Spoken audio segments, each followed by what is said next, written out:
Ieu teh nuju Aremam. Cek bahasa urang Kaliman nuju Aremam sangu liwat.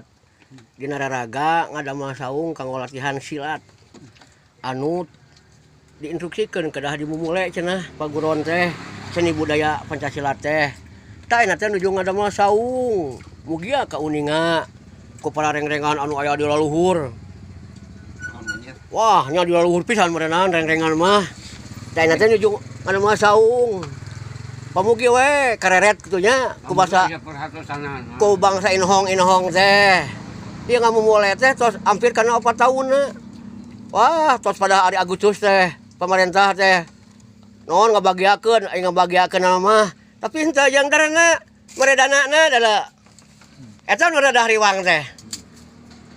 Ari ngarasakeun bunga mah bunga, ku ayana diramekeun silat. Tapi teu aya, teu acan aya mah nya, sanes teu aya meureunnan. Bahasa teh meureunnan teu acan aya. Kaemutanana.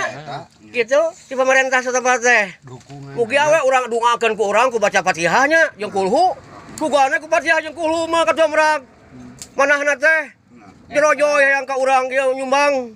Bibarokat di Ummul Quran atunya Al-Fatihah. Bacakeun.